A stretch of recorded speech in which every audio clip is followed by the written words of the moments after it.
भगवत गीता अध्याय संख्या 9 श्लोक संख्या 27 और 28। तो हम लोग सभी लोग श्लोक पढ़ने का प्रयास करते हैं। तो आधे लोग, सारे पुरुष वर्ग जो है यत करोशी वाला वर्ष 27 नंबर वर्ष रिसाइट करेंगे, और माता जी लोग सारे उसके आगे वाला 28 नंबर वर्ष रिसाइट करेंगे। ठीक है, ऐसा करेंगे। तो पहले मैं इसका शब्दार्थ पढ़ रहा हूँ। दोनों श्लोकों का शब्दार्थ और अनुवाद वगैरह पढ़ के फिर उसके बाद रिसाइटल कर सकते हैं, या पहले मैं शब्दार्थ पढ़ता हूँ फिर रिसाइटल करेंगे। यत जो कुछ करोशी करते हो, यत जो भी अश्नासी खाते हो, यत जो कुछ जुहोशी अर्पित करते हो, ददासी दान देते हो, यत जो भी तपस्यसी तप करते हो, कौन्तेय हे कुंती पुत्र, तत् वह कुरुष्व करो मत मुझको अर्पणम भेंट रूप में, यत् करोषि यदश्नासि यज्जुहोषि ददासि यत् तपस्यसि कौन्तेय तत्कुरुष्व मदर्पणम्। शुभाशुभ फलैरेवं मोक्ष्यसे कर्म बंधन है, संन्यास योग युक्तात्मा विमुक्तो मामुपैष्यसि।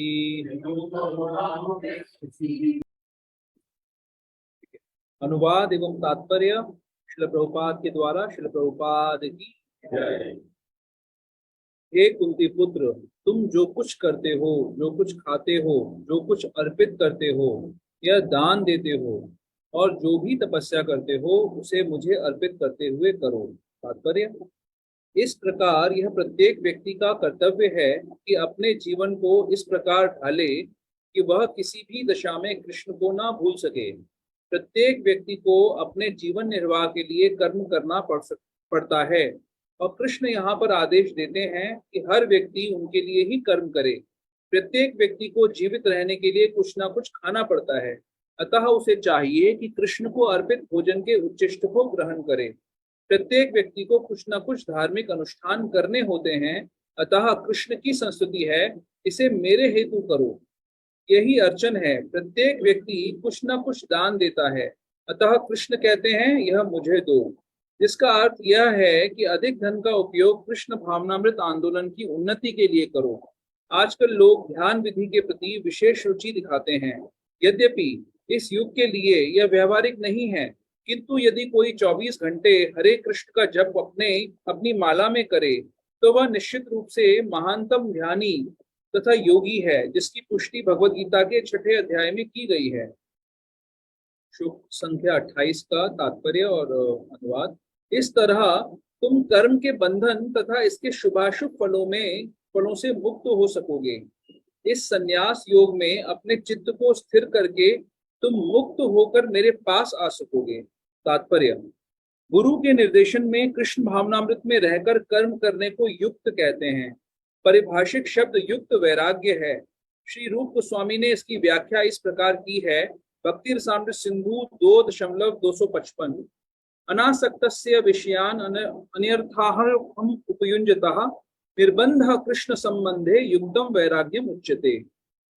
श्री रूप गोस्वामी कहते हैं कि जब तक हम इस जगत में हैं तब तक हमें कर्म करना पड़ता है, हम कर्म करना बंद नहीं कर सकते। अतः यदि कर्म करके उसके फल कृष्ण को अर्पित कर दिए जाएं तो यह युक्त वैराग्य कहलाता है।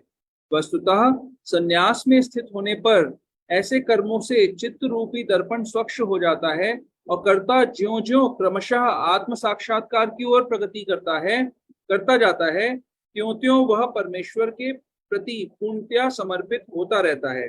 अतएव अंत में वह मुक्त हो जाता है, और यह मुक्ति भी विशिष्ट होती है। यह मुक्ति से वह ब्रह्म ज्योति में तदाकार नहीं होता, अपितु भगवत धाम में प्रवेश करता है। यहाँ स्पष्ट उल्लेख है माम उपैश्यसि, वह मेरे पास आता है अर्थात मेरे धाम वापस आता है।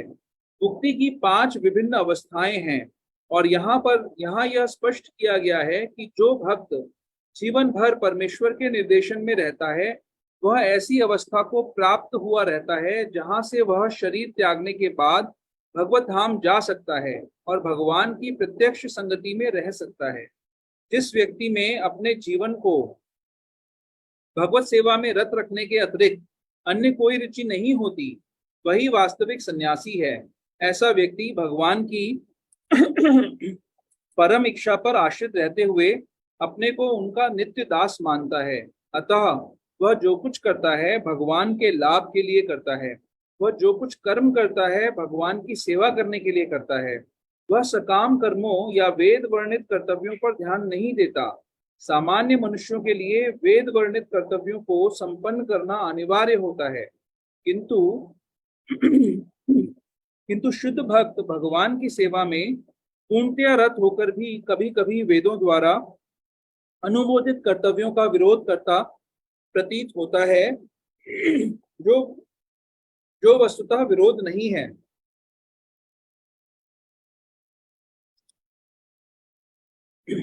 अतः वैष्णव आचार्यों का कथन है कि बुद्धिमान से बुद्धिमान व्यक्ति भी शुद्ध भक्त की योजनाओं तथा कार्यों को नहीं समझ सकता।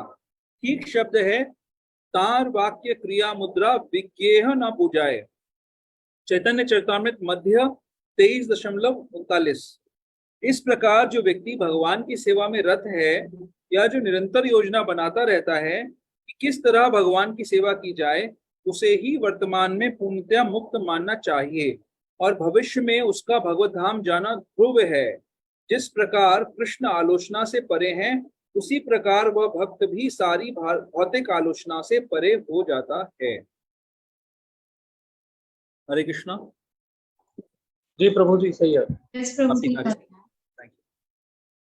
हाँ, तो बहुत इंपॉर्टेंट श्लोकों की चर्चा करने से पहले थोड़ा सा समरी का कि हम कहाँ तक पहुंचे, क्या डिस्कशन चल रही है अभी, और ये कैसे भगवत गीता के कॉन्टेक्स्ट में कैसे रेलेवेंट श्लोक हैं और हमारे लिए ये कैसे रेलेवेंट श्लोक, हमें इसमें से क्या शिक्षा लेनी है।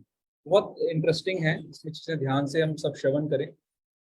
तो सबसे पहले गीता में क्या चल रहा है अभी कि अर्जुन युद्ध भूमि में खड़े हैं और दोनों सेनाओं के बीच में खड़े हैं, दर्शन करना चाहते हैं कि कौन लोग युद्ध करने के लिए आए हैं। जिनसे युद्ध करना है सारे उनके निकटतम घनिष्ठ संबंधी हैं, पितामह गुरुजन, उनसे युद्ध करना है। तो उनके हृदय में ऑलरेडी ये है, द्वंद है। भगवान को रिक्वेस्ट करते हैं कि हमारे रथ को बीच में ले जाइए, और भगवान युद्ध स्थल के बीच में उनके रथ को स्थापित करते हैं। वहां पर वो पितामह का, गुरुजनों का, भाइयों का, संबंधियों का दर्शन करते हैं और भ्रमित हो जाते हैं। उनको ऐसा लगता है कि राज्य पाने के लिए युद्ध करना ये बहुत बड़े पाप का कारण होगा, इससे मुझे पाप फल मिलेगा, तो हमें ये युद्ध नहीं करना चाहिए। बहुत सारे आर्ग्यूमेंट्स देते हैं अर्जुन कि उन्हें ये युद्ध क्यों नहीं करना चाहिए, और अल्टीमेटली भगवान को बोल देते हैं कि मैं ये युद्ध नहीं करूंगा। और फिर आर्ग्यूमेंट्स देते हैं, कुछ और बातें बोलते हैं कि युद्ध क्यों नहीं करना चाहिए। सारे आर्ग्यूमेंट्स के बाद भी अर्जुन स्वयं फिर भी कंफ्यूज रहते हैं, उनको समझ नहीं आता कि क्या करना चाहिए। तो सबसे इंटेलिजेंस का काम क्या करते हैं, भगवान की शरणागति लेते हैं।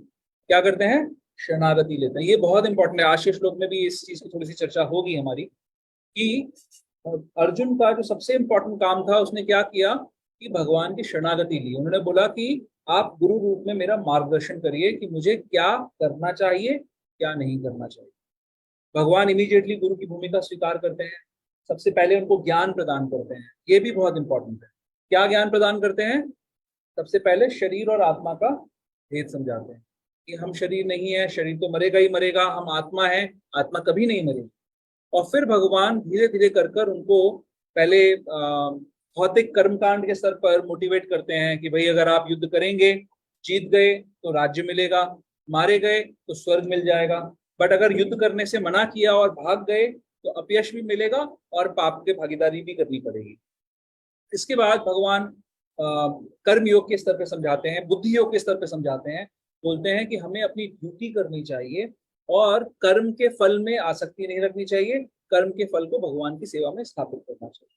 और इसके बाद सेकेंड चैप्टर, जैसे कि हम जानते हैं कि समरी है, इसके बाद भगवान सन्यास के बारे में बताते हैं कि सन्यासी कैसा होता है, एक सिद्ध सिद्ध पुरुष कैसा होता है, उसका डिस्क्रिप्शन सेकेंड चैप्टर के एंड में देते हैं।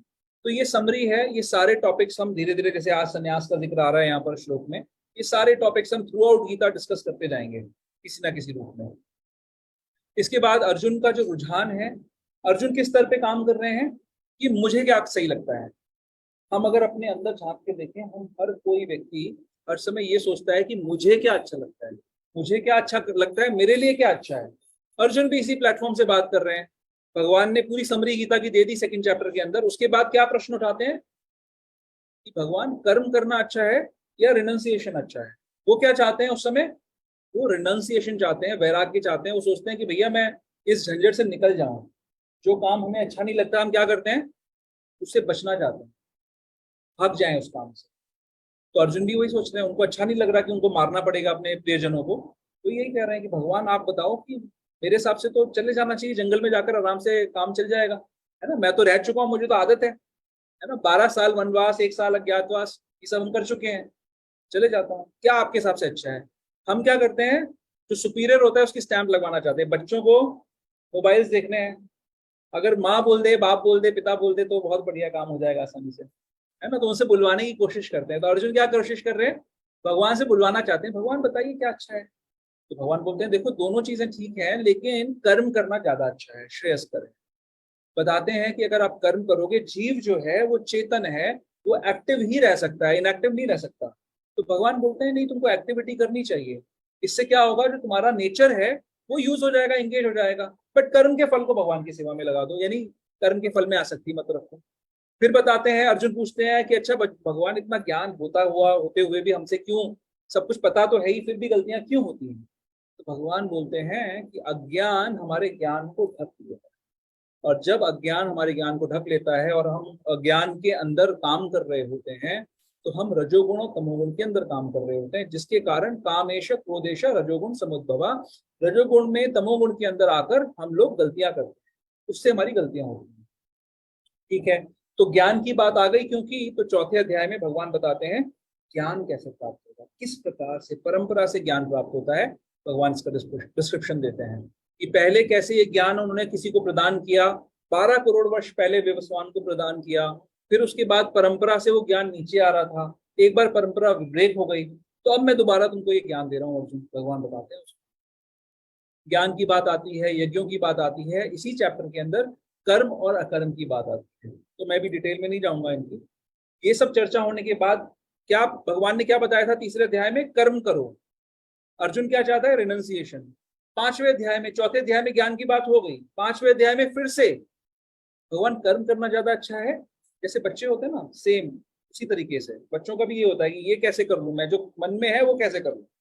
तो फिर से वही प्रश्न उठाते हैं कि मुझे कर्म करना चाहिए या रिनंसिएशन करना चाहिए। भगवान फिर से वही डिस्क्रिप्शन देते हैं, फिर से वही आंसर देते हैं, और इलेबोरेट आंसर देते हैं। छठे अध्याय के अंदर, क्योंकि अर्जुन इतना सारा बात कर रहा है, छठे अध्याय के अंदर भगवान अष्टांग योग के बारे में चर्चा करते हैं, बताते हैं उससे भी आपको सिद्धि मिल सकती है, लेकिन वो बहुत डिफिकल्ट मार्ग है। और छठे अध्याय के अंत में आकर भगवान बताते हैं कि टॉप मोस्ट योगी, सारे योगों का वर्णन करने के बाद सबसे उत्तम योगी कौन सा है, कौन सा होता है सबसे उत्तम योगी। 3 क्वालिफिकेशंस क्या है,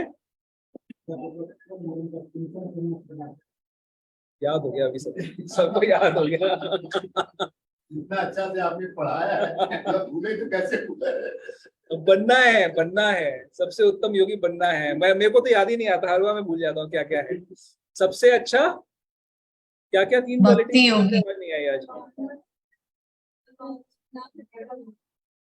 श्रद्धावान, भजते हो माम, फिर क्या, शरणागति और चिंतन, सतत चिंतन करना।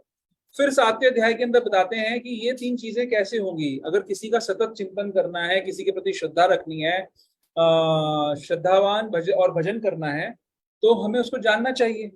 तो भगवान अपना डिस्क्रिप्शन 7वें अध्याय में देते हैं, अपना इंट्रोडक्शन देते हैं, बहुत सारी बातें बताते हैं। बहुत इंपॉर्टेंट एक बात बताते हैं 7.7 में, आप निकाल सकते हैं अपनी गीता के अंदर, मत्तः परतरम नान्यत्, मेरे से ज्यादा श्रेष्ठ कोई नहीं है, सब कुछ मेरे ऊपर टिका हुआ है।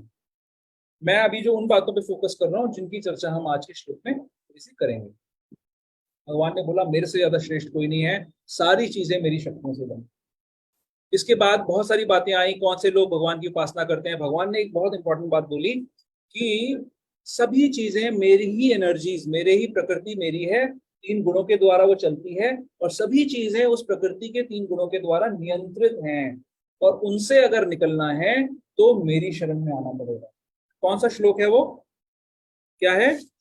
प्रकृतिय देवी ही एष गुणमयी मम माया दुरत्या मामेव ये प्रपद्यन्ते 7.14 मायामेताम 7.14 जय। थैंक यू पूनम माता जी। मायामेताम तरन्ति ते 7.14 प्रभु देवी एष गुणमयी मम माया दुरत्य। 14 है, दैवी ही एष गुणमयी। ठीक है, तो सबसे इंपॉर्टेंट क्या है कि जो लोग मेरी शरण में आएंगे वो इससे बच सकते हैं, ये बताया उन्होंने।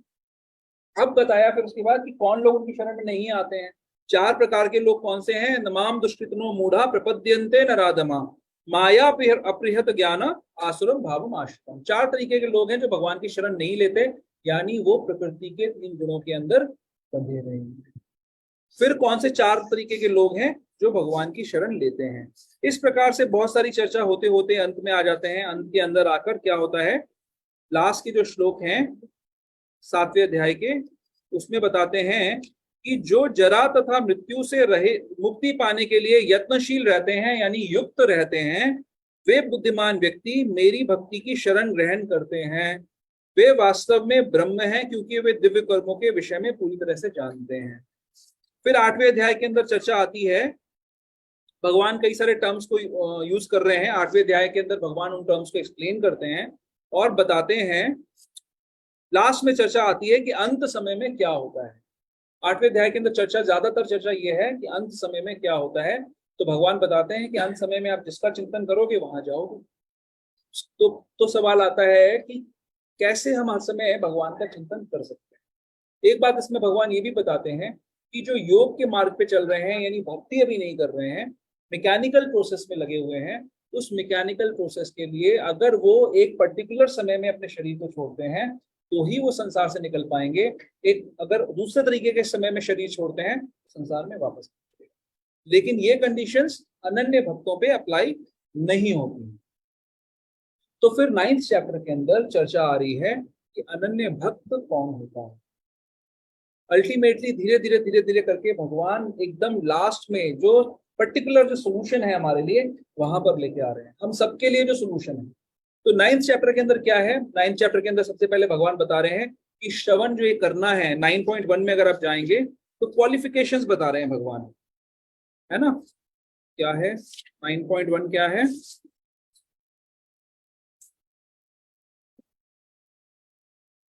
हे अर्जुन, चूंकि तुम मुझसे कभी ईर्ष्या नहीं करते। क्वालिफिकेशन क्या है? इसलिए मैं तुम्हें ये परम गुह्य ज्ञान बताऊंगा। तो ये जो ज्ञान सुनने वाले लोग हैं, जो व्यक्ति हैं, उनके अंदर एक क्वालिफिकेशंस होनी चाहिए। अगर हमारे अंदर ईर्ष्या का भाव है, मात्सर्य का भाव है, तो हम इस ज्ञान को आत्मसात नहीं कर सकते। तो 2 चीजें भगवान बता रहे हैं। पहले 3 श्लोकों के अंदर 2 क्वालिफिकेशन बता रहे हैं। एक तो हमारे को श्रद्धावान होना चाहिए, हमारे हृदय में श्रद्धा होनी चाहिए। कई सारे इंटेलेक्चुअल्स होते हैं जिनको ये ज्ञान, जिन्होंने सुन रखा है, लेकिन उनके हृदय में श्रद्धा नहीं है, और श्रद्धा ना होने के कारण वो इस ज्ञान को आत्मसात नहीं कर पाते, इसलिए वो संसार में वापस बार बार आते रहते हैं। फिर भगवान 2nd श्लोक के अंदर इसको ग्लोरीफाई करते हैं। फिर अपने ऐश्वर्य का वर्णन करते हैं कि किस प्रकार से संसार की सारी चीजें इनकी शक्तियों से बनी हुई हैं। अब इसमें 11वां और 12वां श्लोक है जो भगवान बता रहे हैं उन लोगों के बारे में जो भगवान की शरण नहीं लेते। भगवान ये बोल रहे हैं कि जब मैं मनुष्य रूप में अवतरित होता हूं तो मूर्ख मेरा उपहास करते हैं, वे मुझ परमेश्वर के दिव्य स्वभाव को नहीं जानते। और इस कारण से जो लोग इस प्रकार मोहग्रस्त होते हैं वे आसुरी तथा नास्तिक विचारों के प्रति आकृष्ट रहते हैं। इस मोहग्रस्त अवस्था में उनकी मुक्ति की आशा, उनके सकाम कर्म तथा ज्ञान का अनुशीलन सभी कुछ निष्फल हो जाता है। तो यहां तक की बात आ गई जो फॉलो नहीं करना चाहते। इसके बाद भगवान फिर से रेज करते हैं उन लोगों के बारे में जो भक्त हैं। तो नेक्स्ट श्लोक आता है महात्मानस्तु माम पार्थ। जो महात्मा होते हैं वो कैसे होते हैं? तो हे पार्थ, मोह मुक्त महात्मा जन दैवी प्रकृति के संरक्षण में रहते हैं। वे पूर्णतः भक्ति में निमग्न रहते हैं, क्योंकि वे मुझे आदि तथा अविनाशी भगवान के रूप में जानते हैं। तो अब हम आते हैं थोड़ा सा आज के श्लोक में से कैसे ये सब बातें लिंक हैं। आज के श्लोक में बात हो रही है कुछ पर्टिकुलर एक्टिविटीज की, ठीक है। इस चैप्टर के अंदर भगवान ने महात्माओं का वर्णन करा जो टॉप मोस्ट योगी हैं। इसी चैप्टर के 3 श्लोक ऐसे हैं जिसमें उस टॉप मोस्ट योग का वर्णन है। 14 नंबर श्लोक अगर आप देखेंगे, 22 नंबर श्लोक अगर आप देखेंगे और 26 नंबर श्लोक देखेंगे। 14 नंबर श्लोक में क्या बताया जा रहा है? हे ये महात्मा मेरी महिमा का नित्य कीर्तन करते हुए, दृढ़ संकल्प के साथ प्रयास करते हुए, मुझे नमस्कार करते हुए भक्ति भाव से निरंतर मेरी पूजा करते हैं। बहुत ध्यान से आप इस चीज को समझना है। 14 नंबर में क्या बात हो रही है? नित्य मेरी महिमा का नित्य कीर्तन करते हैं, है ना। जो बातें मैं बोल रहा हूं फिर अपने अंदर सोचना है कि हम इसमें कहाँ स्टैंड कर रहे हैं, है ना, समझने के लिए इसको। नित्य मेरा कीर्तन करते हैं, दृढ़ संकल्प के साथ प्रयास करते हैं, मुझे नमस्कार करते हैं, भक्ति भाव से निरंतर मेरी पूजा करते हैं, निरंतर मेरी पूजा करते हैं, ठीक है। अब 22 नंबर में आ जाओ। 22 नंबर में क्या बात हो रही है? जो लोग अनन्य भाव से मेरे दिव्य स्वरूप का ध्यान करते हुए निरंतर, निरंतर शब्द कॉमन है, निरंतर मेरी पूजा करते हैं, उनकी जो आवश्यकताएं होती हैं उन्हें मैं पूरा करता हूं और जो कुछ उनके पास है उनकी रक्षा करता हूं। फिर 26 नंबर में आ जाओ। क्या है 26 नंबर में? जो हमारा पिछला श्लोक था, यदि कोई प्रेम तथा भक्ति के साथ मुझे पत्र, पुष्प, फल या जल प्रदान करता है तो मैं उसे स्वीकार करता हूँ। तो हमारे आचार्य एक्सप्लेन कर रहे हैं कि जो 3 श्लोक हैं ये हाई लेवल ऑफ भक्ति है, इसमें टॉप लेवल ऑफ भक्ति है, यानी पत्रम पुष्पम फलम तो यह भी टॉप लेवल ऑफ भक्ति है। जो आज हम श्लोक डिस्कस करने वाले हैं, आज के श्लोक में क्या बातें हो रही हैं? अब मेरा एक प्रश्न है, क्विज क्वेश्चन होगा, ध्यान से पढ़ो। क्या है?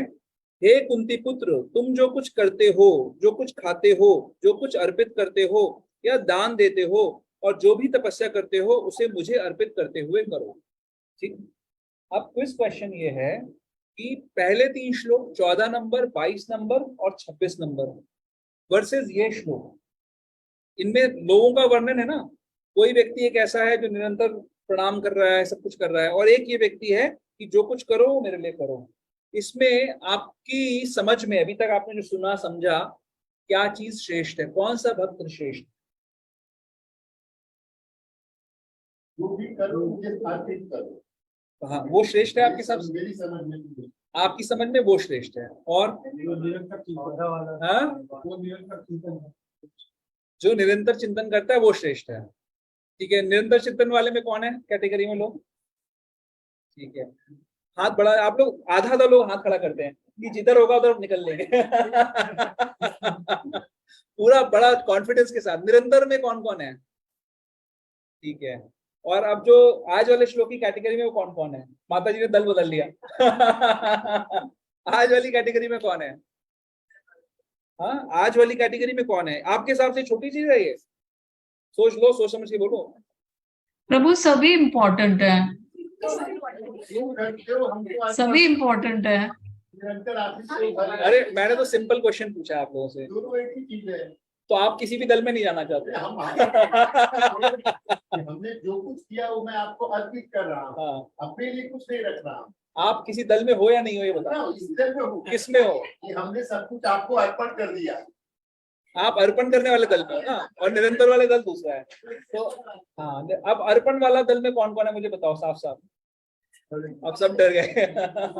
सिर्फ 2 लोग बचे हैं प्रभु आपके दल में, सोच लो। हम बचेंगे नहीं, हम दल तक नहीं। आप माता जी, चलो लक्ष्मी प्रिया माता बताओ क्या है? जय लक्ष्मी प्रिया माता जी, क्यों आप बोल रहे हो कि ये श्रेष्ठ?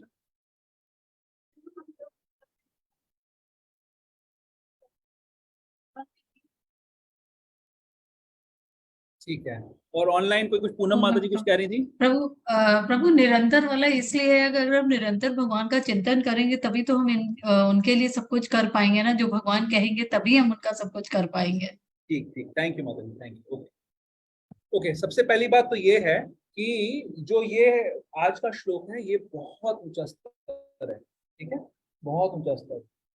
लेकिन ये पहले वाले श्लोकों से ये स्टेप डाउन है, ये एक नंबर नीचे है। क्यों नीचे है? आप देखिए भगवान अर्जुन को किस लेवल से उठा रहे हैं। अर्जुन क्या कह रहे थे कि मेरे को ये युद्ध नहीं करना क्योंकि मेरा नुकसान हो जाएगा, मेरे सगे संबंधियों को मारूंगा तो मुझे पाप लगेगा, मुझे मुझे सब लोग ब्लेम करेंगे। तो उसकी हर स्टेटमेंट में क्या बात है? मुझे मुझे मुझे, राइट? सब कुछ अपने लिए सोच रहा है। हम मान लीजिए कहीं पे नौकरी करते हैं, किसी कंपनी में नौकरी करते हैं, तो वहां पर हमें सैलरी मिलती है कंपनी का काम करने के लिए। अब कोई एक एम्प्लॉय ऐसा हो जो ये बोलेगा कि हर काम जो उसको दिया जाए उसके पहले बोलेगा इसमें मुझे क्या मिलेगा, मेरे लिए क्या है, रखा किस लिए गया है उसको? कंपनी के लिए। उसको कुछ रेम्यूनरेशन मिलेगा, लेकिन उस काम है कंपनी के बारे में सोच, बट वो हर समय क्या सोच रहा है? मुझे क्या मिलेगा, मुझे क्या मिलेगा, मुझे क्या मिलेगा। तो यानी उसका पर्सपेक्टिव छोटा है। ये एक लो लेवल की बात है। उसके ऊपर उठ गए, चलो जी, एक तो हो गया, एक एम्प्लॉय ऐसा है जो कंपनी से सैलरी ले रहा है लेकिन काम नहीं कर रहा, कामचोर है, तो एक लो लेवल हो गया। एक एम्प्लॉय ऐसा है कि वो कंपनी का काम कर रहा है, थोड़ा कंपनी का काम कर रहा है, थोड़ा अपना काम कर रहा है, ये एक और लेवल हो गया, बेटर लेवल हो गया। उससे जो कामचोर है उससे बेटर लेवल हो गया। तीसरा लेवल ये है कि वो कंपनी के लिए ही काम कर रहा है और उसको जो कुछ मिल रहा है उसमें वो सेटिस्फाइड है, ये और बेटर लेवल हो गया। और एक लेवल ये हो गया कि वो सिर्फ और सिर्फ कंपनी के लिए ही दिन रात सोच रहा है और कुछ कर ही नहीं रहा है, अपने बारे में उसको चिंता ही नहीं है, वो काम ही वो कर रहा है जो कंपनी चाहती करना, यानी अपने लिए कुछ भी नहीं कर रहा। अब ये जो पहले वाले श्लोक हैं, इनको अगर हम भगवत गीता की पार्लेंस से इस एग्जाम्पल को समझने का प्रयास करें, तो आप क्या करते हो? कर्मयोग की क्या बात होती है? कर्मयोग का क्या मतलब होता है? कर्मयोग कैसा कैसा होता है, किसी को याद है? दो तरीके के कर्मयोग होते हैं, किसी को याद है? सकाम सकाम कर्मयोग, निष्काम कर्मयोग। सकाम कर्मयोग क्या होता है? फल की इच्छा, मतलब मैं कुछ इच्छा चाहता के हूँ, लिए। मैंने कुछ कर्म किया, उसके फल को कुछ भगवान की सेवा में लगा दिया, ये हो गया सकाम कर्म योग। एक हो गया निष्काम कर्मयोग, जहां पर मैं ड्यूटी के रूप में, क्योंकि मैं एक पर्टिकुलर सिचुएशन में हूं, मैं उसको ड्यूटी के साथ करूंगा, ड्यूटी के रूप में करूंगा, और उसके कर्म में, उसके फल में मेरी आसक्ति नहीं है, मैं ड्यूटी के कारण उसको कर रहा हूं उस काम। ये इससे ऊपर का लेवल हो गया। दोनों ही केसेस में आप क्या कर रहे हो? आप काम अपनी मर्जी का कर रहे हो, जो आप काम करना चाहते हो वो अपनी मर्जी का कर रहे हो, उसके फल को आप भगवान की सेवा में लगा रहे हो। समझ में आ गई बात यहां तक? तीसरा जो टॉप मोस्ट लेवल है, तो वो वाला लेवल है जहां पर आप काम भी भगवान को ऑफर कर दे रहे हो। यहां पर क्या ऑफर कर रहे हो? काम के फल को ऑफर कर रहे हो। काम कब ऑफर कर रहे हो? जैसे मान लो हमारे नंदग्राम के डिवोटीज हैं, वो क्या काम कर रहे हैं? या मंदिर के ब्रह्मचारी हैं, वो क्या काम कर रहे हैं? वो काम ही भगवान की सेवा का कर रहे हैं। उन्होंने अपने काम को भी भगवान को ऑफर कर दिया। एक एक केस में आप काम के रिजल्ट को भगवान को ऑफर कर रहे हो, और एक केस के अंदर आप काम को ही भगवान को ऑफर कर रहे हो, यानी भगवान जो चाहते हैं आप वो काम कर रहे हो। दोनों में बहुत बड़ा फर्क है। तो हमारे आचार्य श्रीपाद विश्वनाथ चक्रवर्ती ठाकुर बात कहते हैं कि this is a step down, ये एक लेवल नीचे की बात कर रहे हैं भगवान। यहाँ पर बता रहे हैं कि यद करोशी यद जुहोशी। अब हर किसी के लिए संभव नहीं है ब्रह्मचारी बनना या नंदग्राम में चले जाना, है ना, हर किसी के लिए संभव नहीं है। तो उसके लिए उसको क्या करना चाहिए? अब बात आती है कि उसके लिए भगवान ये सोल्यूशन दे रहे हैं कि आपको ये सारी एक्टिविटीज करनी चाहिए, बट माइंड वेल, ये नहीं सोचना है कि ये कोई छोटा मोटा कोई लेवल है, ये छोटा लेवल नहीं है। हम लोग अपने आप का आत्मावलोकन करें तो हम अपने आप को कहाँ पाएंगे? अभी हम कौन सी कैटेगरी में आएंगे? मोस्टली हाँ, सकाम। हम मोस्टली सकाम कर्म कर रहे हैं, सकाम भक्ति के साथ जुड़ गए हैं, बट कर्म मिश्रित भक्ति कर रहे हैं मोस्टली सारे लोग। बहुत सारी भौतिक इच्छाएं हैं, उन इच्छाओं को पूरा करने के लिए भी हम प्रयासरत हैं, और उससे जो फल आता है थोड़ा थोड़ा, हम जन्माष्टमी पे चंदा दे देते हैं, रथ यात्रा पे चंदा दे देते हैं, बुक डिस्ट्रीब्यूशन के लिए थोड़ा चला जाते हैं, थोड़ा सा हफ्ते में एक बार। जैसे मान लो मैं हफ्ते में 3 घंटे बुक डिस्ट्रीब्यूशन करता हूँ, तो मेरे हफ्ते में कितने घंटे होते हैं? मेरे को मिले हैं, भगवान ने कितने दिए हैं? 24 × 7 कितना होता है? हाँ, 180, 68, 168 घंटे में से मैंने कितने घंटे सेवा की? 3 घंटे। ब्रह्मचारी कितनी देर सेवा कर रहा है? 168 में से 168 घंटे वो सेवा कर रहा है। जो मंदिर के ब्रह्मचारी हैं, भक्त हैं, जो भगवान के प्रोजेक्ट्स जो बनाए गए हैं, गुरु महाराज के जो प्रोजेक्ट्स चल रहे हैं, उनमें जो रहने वाले भक्त हैं, वो हर समय क्या कर रहे हैं? वो दिन रात वही काम कर रहे हैं। तो फर्क है कि नहीं है? अब हमें क्या सोचना चाहिए कि हम जो कर रहे हैं हमारी सिचुएशन में वो टॉप मोस्ट है, ऐसा सोचना चाहिए? ऐसा नहीं सोचना चाहिए। हमें क्या करना चाहिए, आज ही बस अब तो यहाँ से घर नहीं जाएंगे, ऐसा सोचना चाहिए। अब चलेंगे मंदिर में या नंदग्राम, बोलो क्या क्या बोलते हो आप लोग? ऐसा भी नहीं सोच सकते, इम्प्रैक्टिकल होगा वो। हमें एस्पायर करना चाहिए कि ऐसा दिन आना चाहिए, हमें उसकी तरफ काम करना चाहिए, उसकी तरफ प्रयासरत रहना चाहिए कि एक दिन ऐसा आएगा जब मैं पूरी तरीके से भगवान के शरणागत हो जाऊंगा और पूरी तरीके से काम को भी भगवान को ऑफर कर दूंगा। एक दिन ऐसा स्टेज आनी चाहिए, एक ऐसी रिटायरमेंट स्टेज आनी चाहिए हमारी, जब हम पूरी तरीके से कृष्ण भावना भावित हो जाएंगे। बहुत इंपॉर्टेंट है ये, क्योंकि हमारा गोल कितना ऊंचा है, कितना ऊंचा गोल है ना। हमारा गोल है यहाँ से निकलना है संसार से, लेकिन जब तक हमें संसार अच्छा लगता रहेगा तब तक हम निकल पाएंगे संसार से। अगर आप जेल के अंदर हैं और आपको जेल ही अच्छी लग रही है, जेलर देख रहा है ये तो बड़े मजे कर रहा है, इसको तो यहीं पे रहने का मन है, तो उसको भी कोई मोटिवेशन नहीं है निकालने का। एक व्यक्ति बहुत दुखी है और वो भरपूर कोशिश कर रहा है कि मैं किसी तरीके से जेल से निकल जाऊं, वो निकलेगा या वो निकलेगा जो जेल में भी जिसको लग रहा है यार यहाँ तो बजा बजा है, यहाँ तो खाना पीना भी मिल रहा है, यहाँ पर तो वो भी मिल रहा है, छत भी मिल रही है, घूमने को भी मिलता है, काम भी करना नहीं पड़ता, बड़ा मजा है यहाँ, कौन निकलेगा?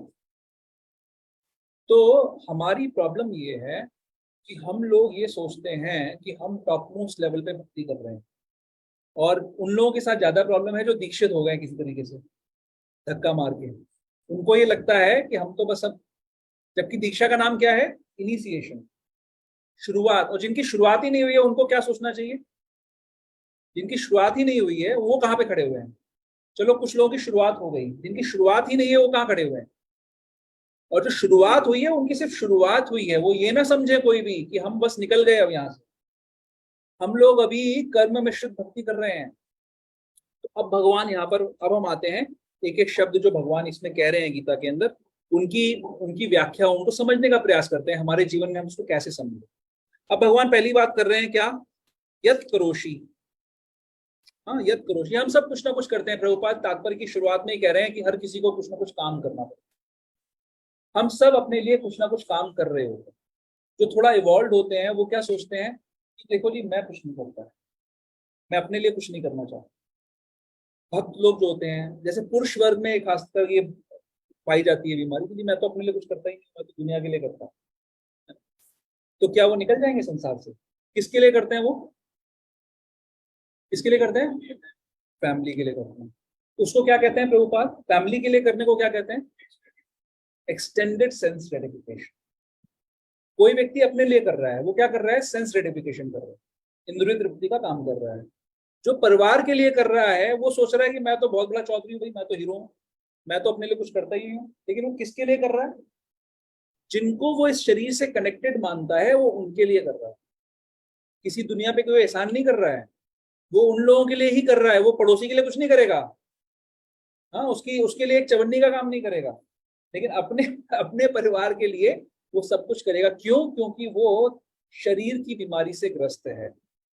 वो ये समझ रहा है देहात्म बुद्धि, जिसको कहते हैं देहात्म बुद्धि, ये देह मेरी है, मैं देह हूं, और इस देह से जुड़े हुए जो लोग हैं वो मेरे हैं, अब मैं इनके लिए काम कर रहा हूं। तो अपनी तो तपस्या करेगा। जो रोड पे आपको काम करते हुए मजदूर दिखते हैं वो अपने लिए थोड़ी कुछ कर रहे होते हैं। तो पत्थर उठा रहे हैं, किसके लिए उठा रहे हैं? कि घर जाके मेरे को अपनी पत्नी और बच्चों को रोटी खिलानी है। तो बहुत महान काम कर रहे हैं क्या? बट वो भी इस देहात्म बुद्धि की बीमारी से ग्रस्त हैं। तो भगवान क्या कह रहे हैं? यत करोषि, जो कुछ करो वो मेरे लिए करो। अब इसको यत करोषि कैसे किया जाए? यत करोषि का मतलब ये है कि आप अपनी एक्टिविटी को डवटेल कर लीजिए, आप उसको भगवान की सेवा में जोड़ दीजिए। तो कैसे जोड़ सकते हो भाई भगवान की सेवा में? आप ये सोच सकते हो कि ये जो परिवार है ये भगवान ने मुझे दिया है, मेरे को इसका ट्रस्टी बनाया है। तो यत करोषि क्या करना चाहिए? जो करूंगा मैं उनके लिए करूंगा, भगवान के लिए करूंगा। तो कैसे करूं, क्या करूं? तो मैं ऐसा एनवायरनमेंट बनाऊं कि जो मेरे घर के लोग हैं उनको भक्ति में प्रोत्साहन मिले। मैं वो कार्य करूं जो भक्ति में उनको अग्रसर कर पाऊं। लोग क्या सोचते हैं, कई सारे भक्तों को मैं जानता हूं जो क्या सोचते हैं, वो सोचते हैं कि मैं तो ब्रह्मचारी की तरह रहूंगा, मेरे पास तो बस 2 जोड़ी कपड़े होने चाहिए, दिन में 2 बार अपने को प्रसाद मिल जाए, मेरे लिए बहुत है। लेकिन मैं बच्चे को अपने हार्वर्ड यूनिवर्सिटी में पढ़ाऊंगा, है ना, अपने बच्चे को वहां पर पढ़ाऊंगा, वो तो उसका बनता है। उसको तो पढ़ाना बनता है वहाँ। फिर वो क्या करेगा, बच्चा वही पढ़कर, बच्चा पढ़कर वो थीसिस लिखेगा कि देयर इज नो गॉड, है ना, वो यही लिखेगा ना, और वो यही सोचेगा, यही करेगा। तो हमें क्या बनाना है, एनवायरमेंट कैसा बनाना है, जितनी हमारी शक्ति है। कई सारी चीजें ऐसी होंगी जो आपकी शक्ति के बाहर हैं, लेकिन आपको यत करोषि का मतलब है कि जो कुछ भी कार्य करोगे वो इसलिए करो कि जो आपके ऊपर निर्भर हैं, जिनके आप ट्रस्टी हो, उनके लिए आप ऐसा पॉजिटिव एनवायरमेंट बनाओ जहां पर वो भक्ति में अग्रसर हो पाए। तो क्या हो जाएगा वो, कि मैं भगवान के लिए कर रहा हूँ, ये भगवान के दिए हुए प्राणी हैं, ये सारे लोग मेरे को भगवान ने ट्रस्टी बना के दिए हैं, मुझे नहीं पता किस दिन मुझे अपना शरीर छोड़ना पड़ेगा, उस दिन ये संबंध विच्छेद हो जाएगा। ये फैक्ट है कि नहीं है, ये संबंध एक दिन विच्छेद होना है सबका, वो होगा, बट उससे पहले जितने दिन तक मैं इनका ट्रस्टी हूं, मुझे जो करूंगा मैं इनकी भक्ति के प्रोत्साहन के लिए करूंगा। ये हमारी इंडिविजुअल रिस्पॉन्सिबिलिटी है। क्या कह रही है भागवत 5:5-18 में, क्या कह रहे हैं, गुरु न सस्यात् स्वजनो न सस्यात्, पिता न सस्यात् जननी न सस्यात्, पति न सस्यात् दैवम न तस्यान्, न मोचयेद यह समुपेत मृत्यु। जो गुरु है, जो स्वजन है, जो पिता है, जो माता है, जो पति है और जो देवता है, उन सब की क्या जिम्मेदारी है कि अपने ऊपर जो निर्भर लोग हैं उनको जन्म मृत्यु के चक्कर से मैं छुड़ाऊं, नहीं तो उनको रिजेक्ट कर देना है। तो माताओं का क्या रोल है, माताओं का भी यही रोल है कि उनके ऊपर जो निर्भर संतान है उसके लिए वो दिन रात यही चिंतन करें कि कैसे मैं इसको भगवान की भक्ति में लगा सकूं। जीव इंडिपेंडेंट है, हो सकता है आपकी बात ना माने, ये संभव है, आपका प्रयास आपके हाथ में, आपको अपना प्रयास पूरा करना है, जब मौका मिले आपको प्रयास करना है, सफलता सफलता भगवान के हाथ में है। यद करोषि, फिर क्या है आगे, यद अश्नसी, यद अश्नसी। अब सभी हम लोग सभी अपने जीवन निर्वाह के लिए हमें कुछ ना कुछ खाने की आवश्यकता है, जीवन यापन करने के लिए, राइट। कई बार कोई व्यक्ति बीमार हो जाता है, जैसे मान लीजिए, तो वो जाता है हॉस्पिटल्स के चक्कर काटता है, डॉक्टर्स के पास जाता है, तो क्या उसका प्रयास होता है कि मैं जल्दी से ठीक हो जाऊं। क्यों ठीक होना चाहता है,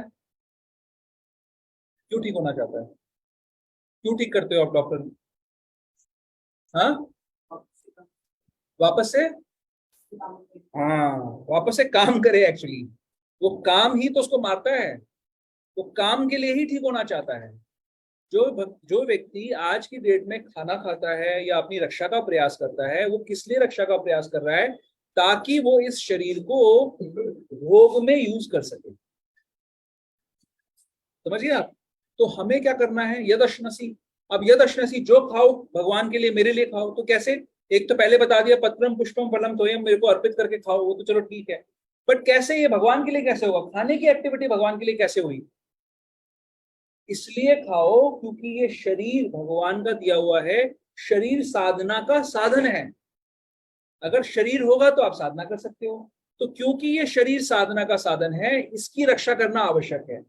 इसकी रक्षा इसलिए करना आवश्यक नहीं है कि ये सेंस ग्रेटिफिकेशन का साधन है, इस शरीर से आप सेंस ग्रेटिफिकेशन भी कर सकते हो, इंद्रिय तृप्ति भी कर सकते हो, बट ये काम, भोजन पाने का काम भक्ति बन सकता है अगर आप इसको शरीर की रक्षा के लिए करो, ये सोच के कि ये शरीर में भगवान की सेवा में लगाऊंगा। फिर लगाना भी है, सिर्फ सोचना नहीं है। जब भोजन करने बैठे, हाँ ये तो मैं इसलिए कर रहा हूँ कि शरीर की रक्षा करनी है, अब तो मैं इसको ना शरीर भगवान की सेवा में लगाऊंगा। भोजन करने के बाद लब ले, हाँ, निद्रा देवी की शरण में, समाधि में हूं मैं शवासन लगाया हूं। तो यदश्नसी, प्रभुपाद जी एक बार एक फ्लाइट में ट्रैवल कर रहे थे, तो मील सर्व होता है जैसे फ्लाइट में, तो मील सर्व हुआ, तो उनके पास में कोई बैठा हुआ था, तो उसने नॉन वेजिटेरियन मील लिया। तो प्रभुपाद जी ने कमेंट किया, अपने सर्वेंट को बोला कि ये 50 ग्राम जो इसने नॉनवेज खाया इस समय, इससे इसकी कोई पेट की पूर्ति नहीं होगी। 50 जितना सा भोजन आता है, कितना आता है, 250 ग्राम भोजन होता है उसमें, फ्लाइट में जो सर्व होता है, उसमें 50 ग्राम मीट था उसके लिए, मान लीजिए। तो प्रभुपाद इतना जबरदस्त प्रोफाउंड रियलाइजेशन शेयर करते हैं अपने सर्वेंट के साथ में, बोलते हैं इस 50 ग्राम मीट को, इससे इसका जीवन यापन तो होना नहीं है, लेकिन इसे टेस्ट के लिए लिया है, और इस 50 ग्राम मीट खाने के चक्कर में उसको कितने ही जन्मों तक सड़ना पड़ेगा नरक की अग्नि में, कितने ही युगों तक नरक की अग्नि में सड़ना पड़ेगा। तो वो भोजन किस लिए कर रहा है, जिह्वा की प्रसन्नता के लिए कर रहा है कोई व्यक्ति, अधिकांश लोग इसीलिए कर रहे हैं भोजन। और जब हम भी बाय द वे, जब हम भी इसी भावना से भोजन को प्राप्त करते हैं तो हम भी यही काम कर रहे हैं, तो वो भक्ति नहीं है। तो हमें क्या करना है, हम भगवान की सेवा के लिए शरीर को यूज करना चाहते हैं, और इसलिए जो खाओ, जब खाओ वो मेरे लिए खाओ, ये बात सिद्ध हो जाती है। जो एक्टिविटी, प्रभुपाद एक और एग्जाम्पल लेते हैं, कैलकाटा के एक बिजनेसमैन के एग्जाम्पल लेते हैं कि एक बहुत रिच व्यक्ति था कोई कैलकाटा में। तो उसने क्या किया कि उसकी बूढ़ा बूढ़ा जब हो गया तो उसकी जननेंद्रियां खराब हो गई। तो उसने उस जमाने में ऑपरेशन के द्वारा अपने शरीर के अंदर बंदर की जननेंद्रियां लगवाई ताकि वो भोग का काम कर सके। तो उसका उद्देश्य क्या है उस व्यक्ति का? क्या शरीर उसका इटर्नल है? शरीर तो इटर्नल नहीं है। जननेंद्रियों को यूज तो उसने पहले भी किया होगा, लेकिन सेटिस्फैक्शन तो नहीं मिला उसको। और बंदर की जननेंद्रियां लगाई, क्योंकि बंदर फेमस है ना इस चीज के लिए। बंदर कितना भी भोग कर सकता है, कितनी बार भी भोग कर सकता है। तो उसने क्या युक्ति निकाली, इंटेलिजेंस का क्या यूज किया कि चलो जी मैं अपनी जननेंद्रियों को बंदर की जननेंद्रियां बना दूंगा। तो इस तरीके से लोगों की भावना है, वो हर समय यही सोच रहे हैं कि जो कुछ काम कर रहे हैं वो भोगने के लिए कर रहे हैं। लेकिन हमें क्या करना है, हमें भगवान की सेवा से कैसे लिंक करना है। जो हमारा स्तर है अभी, उस स्तर पर हम कैसे हर कार्य को भगवान की सेवा से लिंक कर सकते हैं और भगवान के लिए कर सकते हैं। यही हमारे को अपनी चेतना में बदलाव लाना है। ये चेतना में बदलाव का विषय है। हर कोई व्यक्ति कुछ ना कुछ कर रहा है, कुछ ना कुछ खा रहा है, बस चेतना में बदलाव अगर आपने कर लिया तो वही कार्य आपका भक्ति बन जाएगा। इसके बाद क्या बात हो रही है, यद अश्नासी यद जुहोशी, हाँ, फिर यद तपस्यसी, और बीच में है एक ददासी। ठीक है, यद जुहोशी यद तपस्यसी एक जैसी सी चीज हो सकती है। जुहोशी का क्या मतलब है कि हम लोग हर समय कुछ ना कुछ प्रयास करते हैं। अब मैं एक छोटा सा एग्जाम्पल लेता हूँ आपके सामने। हम जब रोड पे ड्राइव कर रहे होते हैं तो कई बार ऐसा मौका आता है कि कोई व्यक्ति पीछे से ओवरटेक करता है ना, और बाई चांस वो नहीं कर पाए ओवरटेक, तो फिर क्या आपने देखा है ऐसा सीन कभी? किसने देखा है ऐसा सीन? तो आदमी जो आगे है वो क्या कोशिश करता है कि ये मेरे को ओवरटेक ना कर पाए। होता है ऐसा? गलत बोल रहा हूं मैं? कि अब ये बंदा मेरे से आगे नहीं निकलना चाहिए, और पीछे वाले को ने देखा कि ये मेरे को आगे नहीं निकलने देगा, इसकी ऐसी कम कैसी, अब तो मैं इसको छोड़ूंगा नहीं, अब तो मैं आगे निकल कर रहूंगा।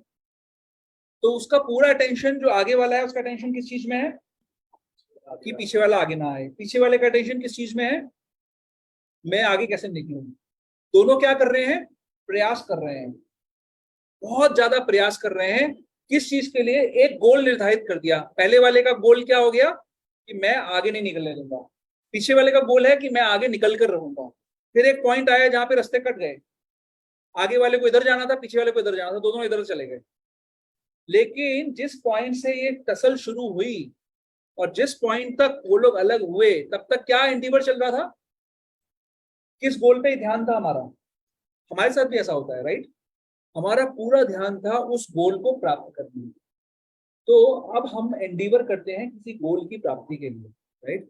तो हमें अपना गोल बहुत समझदारी से चूज करना चाहिए। पूरी दुनिया हर समय, अधिकांश समय बेवकूफी के गोल्स बनाकर उसी में अपना सारा समय व्यर्थ में वेस्ट कर देते।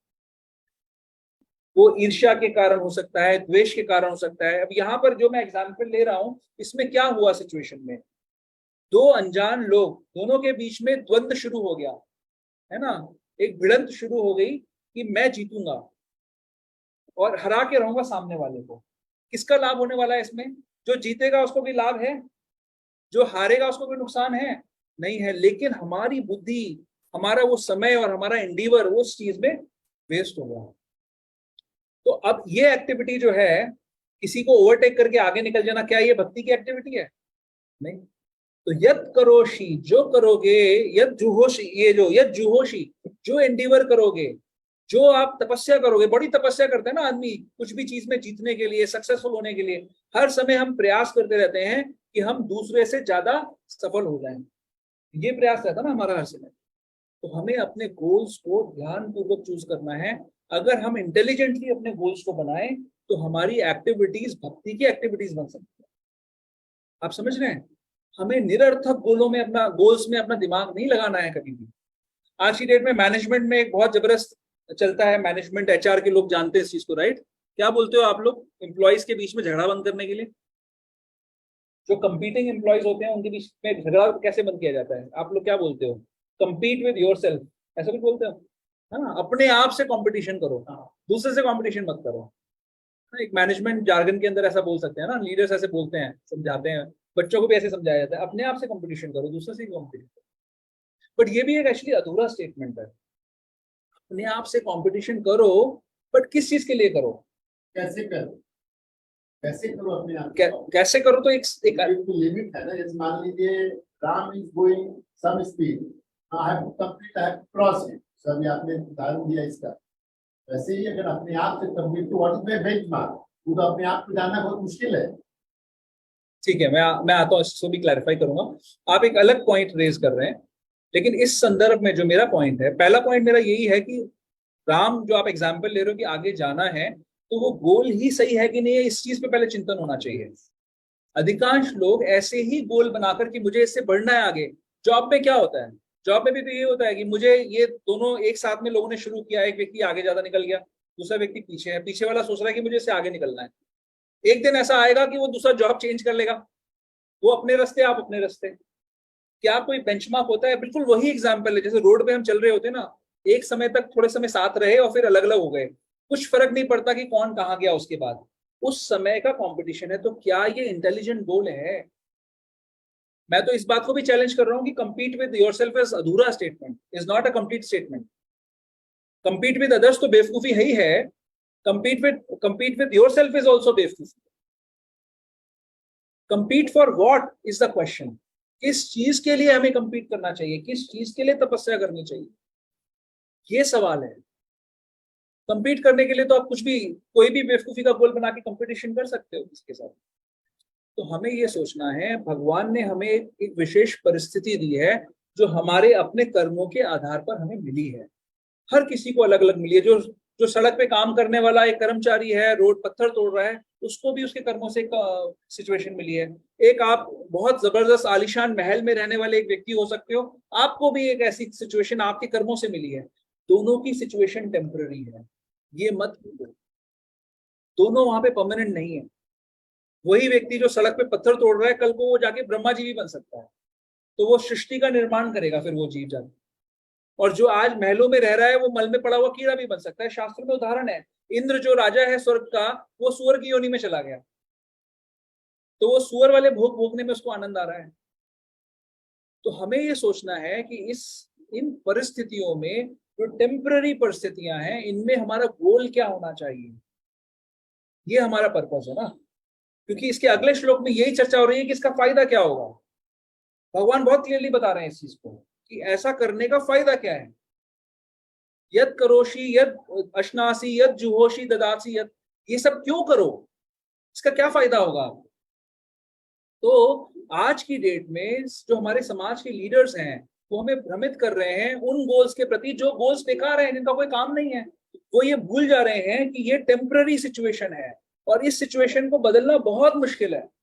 विश्वामित्र जी ने अपनी सिचुएशन, उनको एक क्षत्रिय परिवार में जन्म मिला, राजा थे, और वो एक ब्राह्मण के सिचुएशन में जाना चाहते थे। उसके लिए कितने कितने हजारों साल उन्होंने तप किया, कितने सारे पापड़ बेले, तब जाकर उनको ब्रह्म ऋषि की उपाधि मिली। तो उसका लाभ क्या है? उनसे बड़ा गोल बना सकते हैं क्या? वो तो विश्वामित्र ने की कैपेसिटी ऐसी है कि वो स्वर्ग का निर्माण कर सकते हैं। कौन हम, हमारे जैसे लोगों को हम सोच सकते हैं कि हमारे अंदर ऐसी शक्ति आ जाएगी? हम तो अगर हमारे को अच्छा सा प्रमोशन मिल जाए या जिस कंपनी में हम काम कर रहे हैं उसमें लीडर बन जाए, तो ही हम खुश हो जाएंगे, है ना। उससे ज्यादा की कोई नहीं सोच रहा आज की डेट में। विश्वामित्र, उनका एंडीवर था कि ब्रह्म ऋषि बन जाए, इतनी शक्ति आ जाए कि वो स्वर्ग का निर्माण कर दिया उन्होंने, और इंद्र को चैलेंज कर दिया। बट उसका भी क्या लाभ है? तो हमें ये समझना है कि हमारा गोल इस टेम्पररी सिचुएशन में, हम अपने पूर्व कर्मों के वजह से हम पहुंच गए हैं, हम पीछे जाके उसको इरेज नहीं कर सकते, हम चेंज नहीं कर सकते उस सिचुएशन में। आज की सिचुएशन में मैं क्या गोल बनाऊं, किस लिए मैं काम करूं, ये इंटेलिजेंट क्वेश्चन है। तो भगवान यहाँ पर ये प्रपोजल दे रहे हैं कि जो कर रहे हो मेरे लिए करो, उसको लिंक करो, अपनी चेतना को ऐसे चेंज करो कि जो आप एक्टिविटी कर रहे हो वो मेरे लिए हो जाए। तो जब अगर आप अपने अपने ऊपर जो निर्भर लोग हैं उनके लिए काम करोगे और उनको बोलोगे कि भाई इनको मैं कैसे भक्त बनाऊं, तो वो कार्य एक्टिविटी बन जाएगा आपका। जो करोगे, अब घर बनाना है तो मैं भगवान का मंदिर बना रहा हूँ, भगवान विराजमान है, मैं नीचे बैठा हूँ, भगवान ऊपर बैठे हैं, तो ये एक्टिविटी हो गई भगवान के लिए। अगर मेरे को घर में पेंट भी कराना है तो इसलिए कराना है कि भक्ति वृक्ष में अश्वित प्रभु आके फिर गाली देंगे कि ये क्या करा आपने, तो अब कराना पड़ेगा फिर। है कि नहीं? तो हर एक्टिविटी को हम लिंक कर सकते हैं भगवान की सेवा से। अब बुरा नहीं मानना। पता लगा इन्होंने कुछ उसमें वीडियो में गड़बड़ कर दिया। शॉर्ट्स बना दिए गलत समय वाले। पता लगा वारंट निकल गया। तो हर एक्टिविटी को हम लिंक कर सकते हैं। तो तपस्या हम लोग कितनी कितनी मेहनत करते हैं ना, तपस्या कर रहे हैं, बच्चे भी तपस्या कर रहे हैं, बेचारे पढ़ रहे हैं दिन रात, उनको उनका गोल है, किसी को इंजीनियर बनना है, किसी को डॉक्टर बनना है, किसी को पेंटर बनना है, किसी को ये सोचना है कि मेरे को कुछ करना ही ना पड़े किसी तरीके से। क्या युक्ति निकालूं मैं ऐसी। हर तरीके के गोल्स हैं और बड़ी तपस्या चल रही है। किसी को बहुत बड़ा मेडिकल प्रैक्टिशनर बनना है, हाँ, किसी को कुछ, और उसके लिए हम कितनी तपस्या कर रहे हैं, तो सब वेस्ट है, कोई फायदा नहीं है उसका। हमें एक्चुअली समय काटना है संसार में। इसका मतलब ये नहीं है कि जो हम एक्टिविटी कर रहे हैं उसको हम ढंग से नहीं करेंगे। We should give our more than 100% to what we are doing. But हमारा एस्पिरेशन बहुत क्लियर होना चाहिए। हमारा एस्पिरेशन है भगवान को प्रसन्न करना, उनकी सेवा करना, उसके लिए हम सब काम कर रहे हैं। अगर मैं जॉब भी कर रहा हूँ तो जॉब में अच्छा इसलिए कर रहा हूँ, उसको मैं कैसे लिंक करूंगा। फॉर एग्जाम्पल, मैं एक भक्त हूँ, भक्त की तरह जाना जाता हूँ, मैं कहीं पे जाके नौकरी कर रहा हूँ, वहां पर अगर मैं कुछ गलत काम करता हूँ तो सारे भक्तों की रेपुटेशन खराब हो जाएगी। तो मैं अपने काम को ऐसे करूंगा कि लोगों को लगे कि अरे यार भक्त को, अगर भक्त है यहाँ पर, कोई भगवान का भक्त आके काम कर रहा है तो वो फिर फॉल्टलेस है, फ्लॉलेस है, वो बहुत बढ़िया है, मैं ऐसे काम करूँ। तो मेरा काम भक्ति बन गया, एक रीजन मिल गया भक्ति का, भक्ति वाला रीजन मिल गया अपने काम को अच्छे से करने का। मैं अगर कहीं पे किसी घर में मेरा कोई रोल है, उसको मैं अच्छे से करूं ताकि जाना चाहूं कि मैं भक्त हूं। इस तरीके से हमें अपने हर रोल को लिंक करना है भगवान से। जब तक हम अनन्य भक्ति के स्तर पे नहीं पहुंचते, अनन्य यानी अन्य कोई नहीं, सिर्फ भक्ति के कार्य करने वाली स्थिति में जब तक हम नहीं पहुंचते, तब तक हमें अपनी हर एक्टिविटी को डवटेल करना है भगवान के साथ। जो तपस्या करनी है, जो एंडीवर करना है, उसको भगवान से लिंक करके करना है। फालतू एंडीवर मत करो, फालतू के गोल्स मत बनाओ कि समय आपका वेस्ट हो जाएगा। बट जो काम कर रहे हो उसको अच्छे से करो, उसमें कोई वो परफेक्शन से होना चाहिए, है ना, परफेक्शनिस्ट हमें होना चाहिए, क्योंकि हमारा नाम कृष्ण से लिंक है। अगर हम गड़बड़ करेंगे तो गाली लांछन कृष्ण पे आएगा, तो वो हमें नहीं होने देना। इसलिए हमें गड़बड़ नहीं करनी है, हमें सही। इसीलिए जब हम लोग धोती कुर्ता पहनते हैं, ये शिखा रखते हैं, तिलक धारण करते हैं, तो हम सावधानी से रहते हैं, है ना। और जब हम लोग नॉर्मल सेक्युलर ड्रेस में होते हैं तो हम जो मर्जी कर लें, लेकिन जब तिलक लगा के बाहर घूम रहे होते हैं तो हमें सावधान रहना पड़ता है, राइट। हम जल्दी से कुछ गड़बड़ नहीं करते हैं। बहुत ही बड़ा रास्कल होता है, वो करता है कुछ भी, लेकिन अधिकांश भक्त सावधानी से रहते हैं कि देखो लोग क्या सोचेंगे, ये भक्त की वेशभूषा में कोई क्या कर रहा है। तो हमें सावधान रहना है। ये भगवान इतना जबरदस्त तरीका बता रहे हैं और हम सब इसको फटाफट से पकड़ सकते हैं कि हर काम करने से पहले सोचो कि क्या ये मैं भगवान के लिए कर रहा हूँ, ऐसा काम है, नहीं है तो मत करो। क्या ये जो मैं पा रहा हूँ, इसको मैं भगवान, इस शरीर को मैं भगवान की सेवा में लगा रहा हूँ। अगर मैं रोज प्रसाद पा रहा हूँ और भगवान की सेवा नहीं कर रहा हूँ, तो सोचना चाहिए कि मैं कैसे इस शरीर को भगवान की सेवा में लगा, क्या करूं मेरी परिस्थिति में कि मैं हर समय भगवान की सेवा कर पाऊं। नहीं तो ये भोजन पाना गलत है। जैसे हम लोग जब बुक डिस्ट्रीब्यूशन के लिए जाते हैं, उसके बाद आके जो हम प्रसाद पाते हैं तो लगता है ये हमारे अधिकार का हम प्रसाद पा रहे हैं। उस दिन ऐसा हमारे अंदर, सब पूछ लो किसी से भी, मैं, कृष्ण गोपाल प्रभु, हम लोग अश्वित प्रभु सब बात करते हैं, मनीष प्रभु, कि आज लगता है आज की जो हम रोटी प्रसाद पाएंगे हमारे अधिकार की रोटी होगी, ऐसा हमको लगता है, अंदर से भाव आता है ऐसा।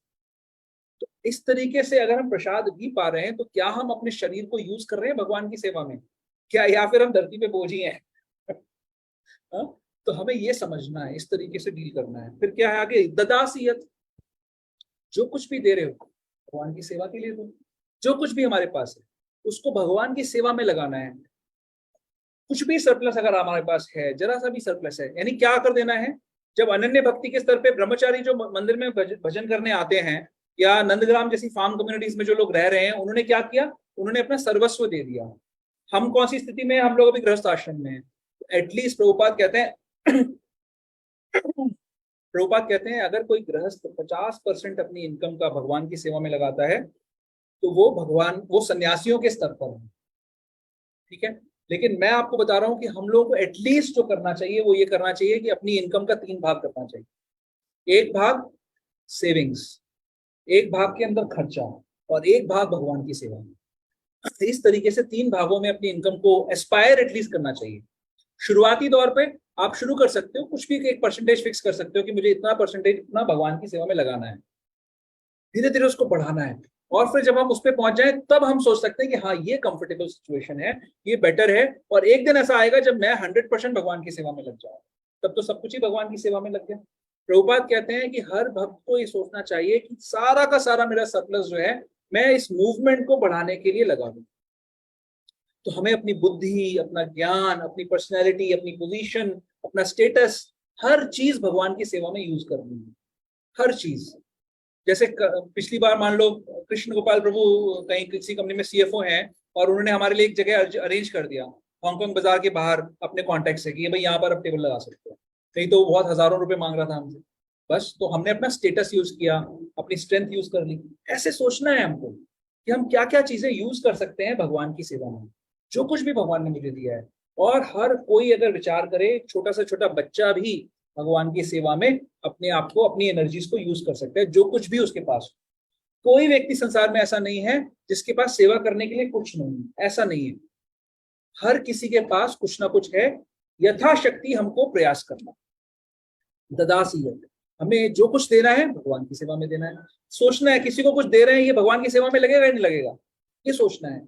ये व्यक्ति को अगर हम कुछ दे रहे हैं, जैसे फॉर एग्जाम्पल आपको एग्जाम्पल लेता हूँ, अगर हम किसी को, भिखारी को दान देते हैं, राइट, अगर वो भिखारी उस दान का दुरुपयोग करता है, वो उससे जाकर शराब पी लेता है या कोई गलत काम करता है, तो उसका फल किस किस को मिलेगा? उसका फल हमें, राइट।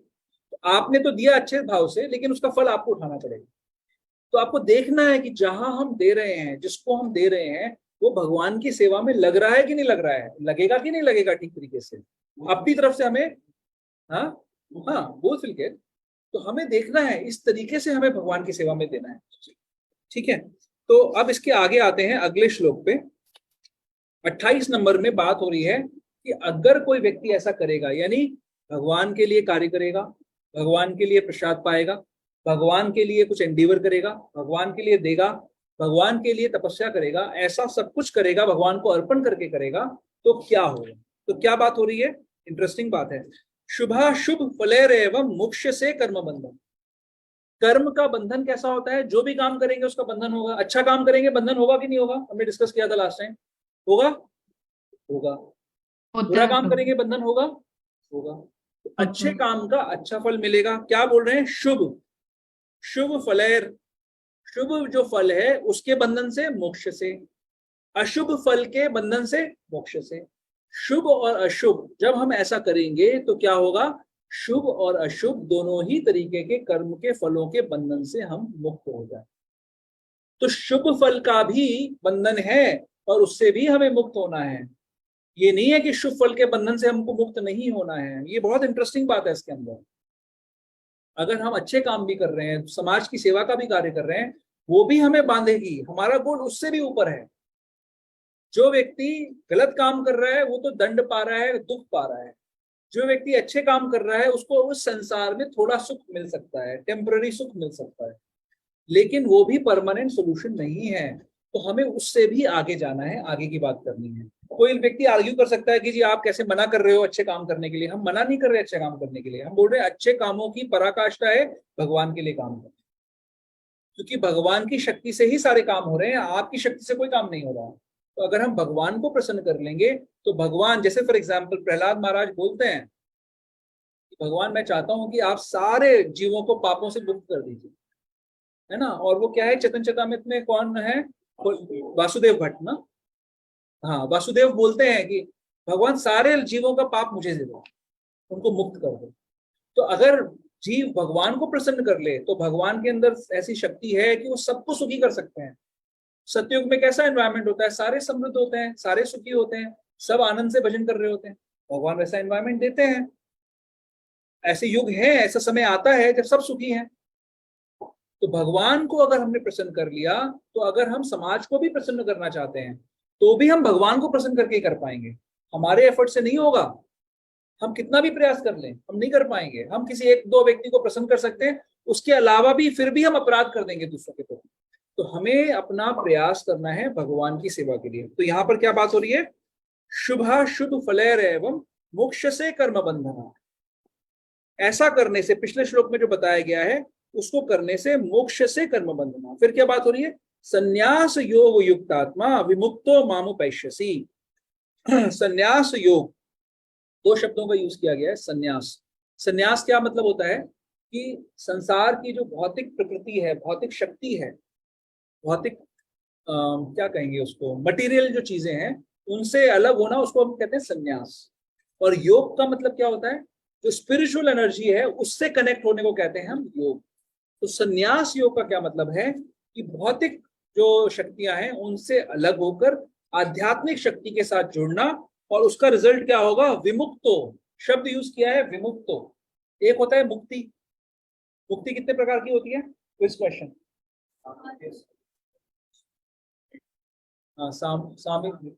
ऑर्डर में बताइए अगर बता सकते हैं तो। कौन ऑर्डर में, कौन बता सकता है एटलीस्ट पहला, जो हम जो नहीं चाहते वो मुक्ति कौन सी है, कैवल्य जिसको बोलते हैं। हाँ, तो 5 कौन सी होती है,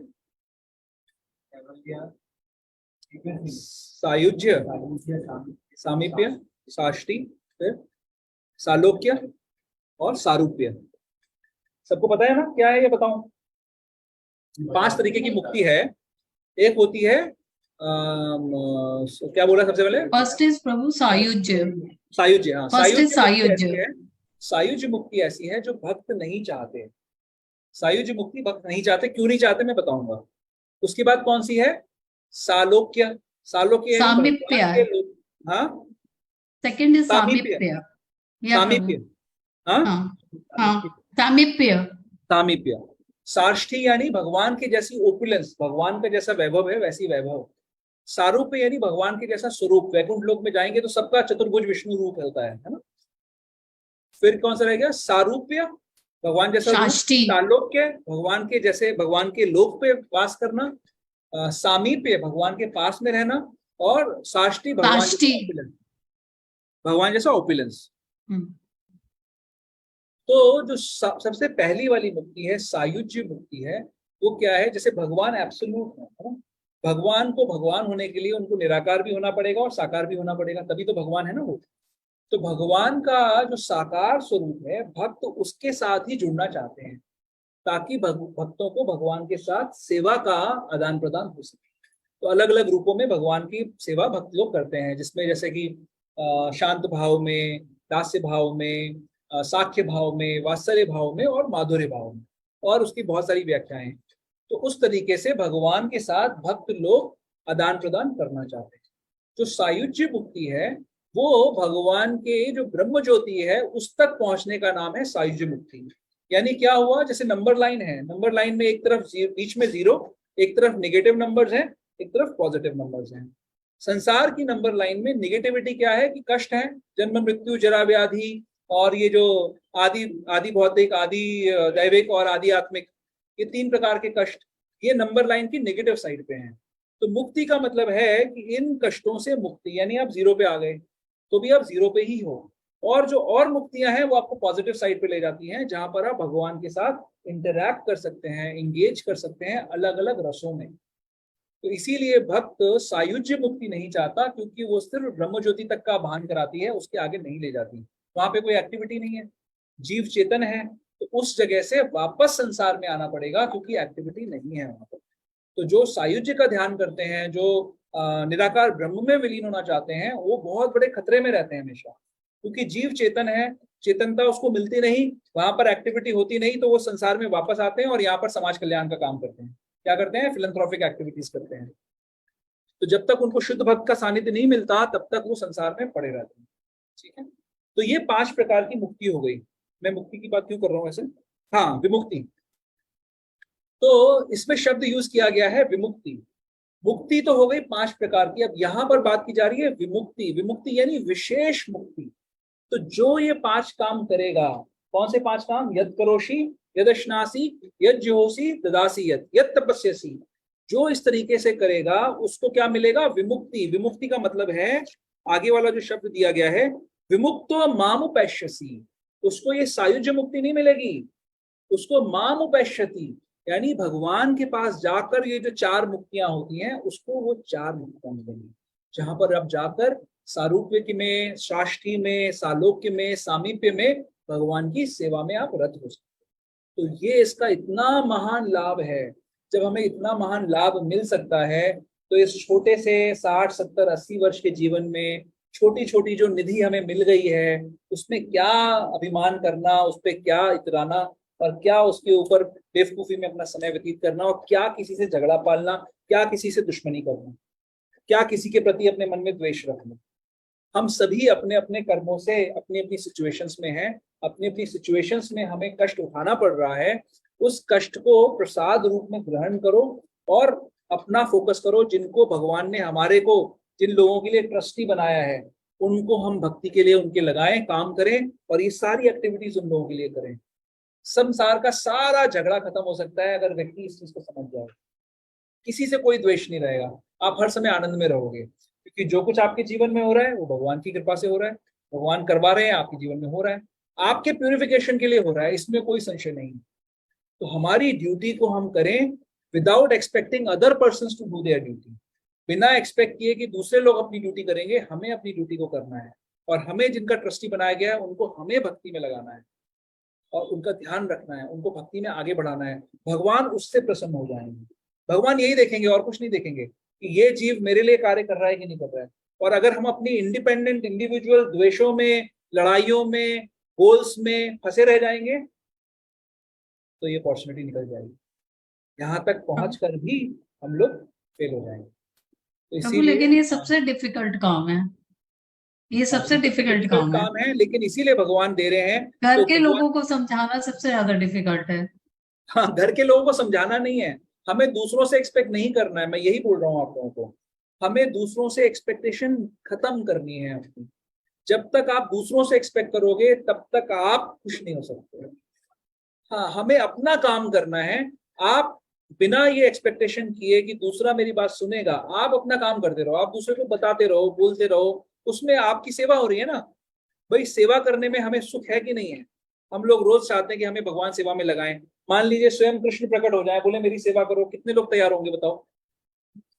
हाँ, कुछ लोग हाथ खड़ा नहीं कर रहे हैं। सब दौड़ पड़ेंगे प्रभु, इम्पॉसिबल है। इम्पॉसिबल है क्या सब ऐसा? दौड़ पड़ेंगे। हाँ, इम्पॉसिबल है आप लोगों को लग रहा है? तो आज भी जो कर रहे हैं उनके लिए ही कर रहे हैं। हाँ, तो आप ये समझिए कि कृष्ण का ये डायरेक्ट निर्देश है कि हमें अपनी एक्टिविटी करनी है। उन्होंने हमें ये सेवा दी है। अगर आप ये सोच के करोगे अपने काम को तो ये सेवा है। ये सोच के अगर बार बार सेवा करनी पड़े, अब कृष्ण आ जाए बोले सेवा करो, तो आप क्या बोलोगे? सर कोटा बताओ कितने घंटे ओवर टाइम लगेगा, ऐसा बोलोगे क्या? हाँ, नहीं, आप बोलोगे कि भैया जितना जितना पूरा टाइम लगा के रखो, मैं तो आपके पास से दूर ही नहीं जाना चाहता। ध्रुव महाराज ने कहा कि भगवान अब मत जाना कहीं पे, मुझे कुछ नहीं चाहिए। लेना पड़ेगा तेरे को, 36,000 साल राज कर। वो दुखी हो गए बेचारे, तो 36,000 साल बाद भगवान मिलेंगे मेरे को। तो भगवान अगर मिल जाए तो उनसे तो हम चिपक जाना चाहते हैं ना। तो भगवान का ये आदेश है, हमें उनकी सेवा करते रहनी है निरंतर। अगर कोई नहीं सुन रहा तो हमें और सेवा का मौका दे रहा है ना। इसी को कहते हैं डव टेलिंग।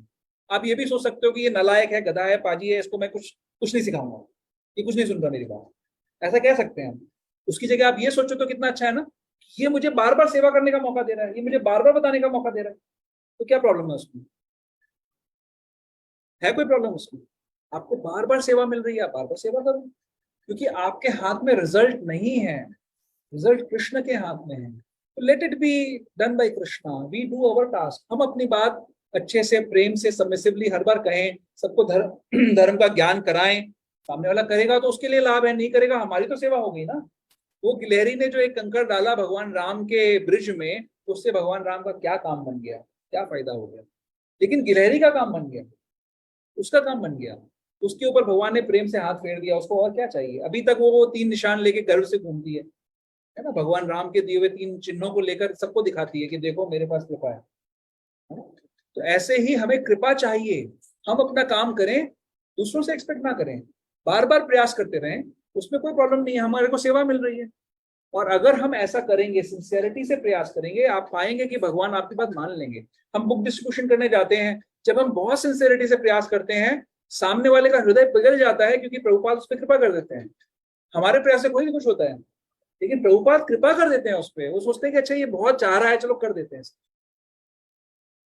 तो हम जब बहुत प्रे करेंगे, बहुत प्रार्थना करेंगे, तो हो जाएगा काम। भगवान के लिए असंभव कुछ भी नहीं है। ठीक है, तो माता जी डिफिकल्ट नहीं है, डिफिकल्ट ये हमारे लिए सेवा है। भगवान हमें सेवा दे रहे हैं, तो हमें सेवा करनी है बस। और सेवा को करते रहने से हमारे को सबसे ज्यादा सर्वोच्च लाभ मिलेगा। प्रभु आपने समझाया तो समझ में आया, नहीं तो पेशेंस लूज कर जाते थे। हाँ, क्योंकि हम भी भगवान नहीं है, तो वो भी कोई प्रॉब्लम हम्म, नहीं है। लेकिन हम बार बार समझेंगे, अगर हम ये संघ में हम्म। आते रहेंगे, तो हम समझ जाएंगे कि हमें क्या करना चाहिए। बार बार हमें लेकिन याद आपने इतना अच्छा समझाया है कि समझ में आ गया है कि आता पेशेंस नहीं लूज करना है, एफर्ट करते रहना है। करते रहना, वो हमारी सेवा है।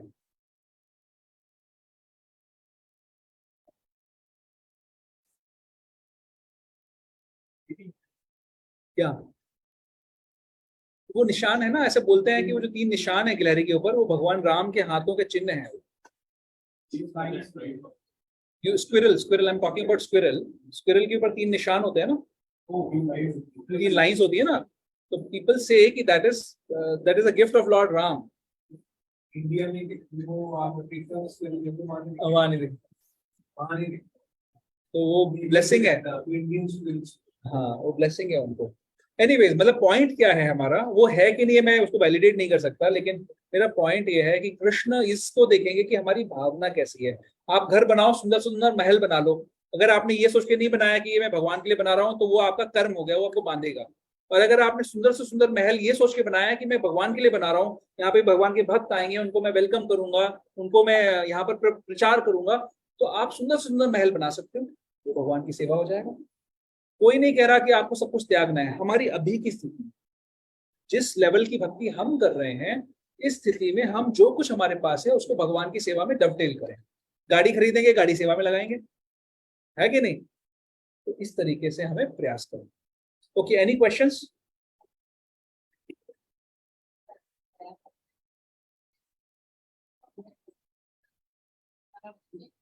Don't serve. Correct, We don't want to use for anything right, else. Right, So how does very good question. माता जी का क्वेश्चन है कि भगवान, यहाँ पर मुक्ति की बात हो रही है, लेकिन भक्त तो नहीं चाहता मुक्ति मिले, भक्त तो भगवान की सेवा चाहता है।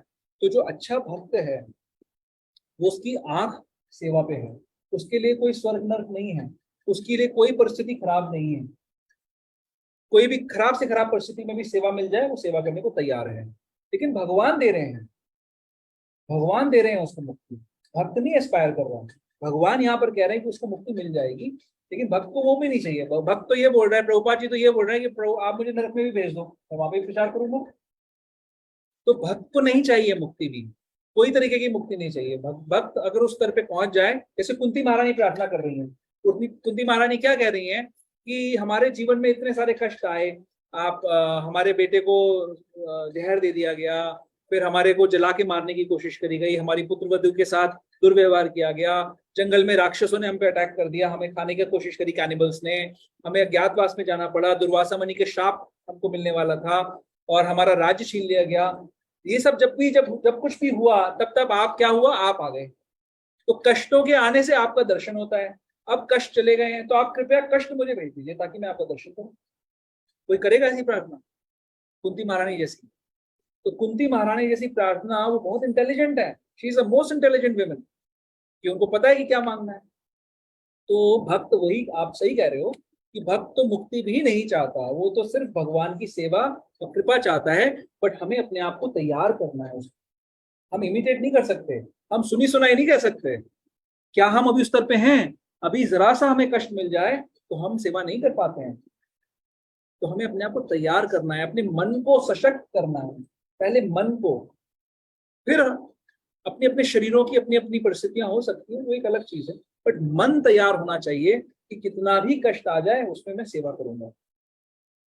अभी मान लीजिए, अभी तो आप सब प्रेम से बैठे हुए हैं, अभी कोई 2 भक्तों में झगड़ा हो जाए, फिर हो सकता है ऐसा मन में आ जाए भाव कि मैं तो नहीं जाऊंगी भक्ति होगी, मैं ना तो सेवा करूंगी ना ऑर्गेनाइज करूंगी, ऐसा हो सकता है? होता है ना ऐसा? तो कष्ट में कृष्ण मिलते हैं, कष्ट में सेवा अगर करोगे तो।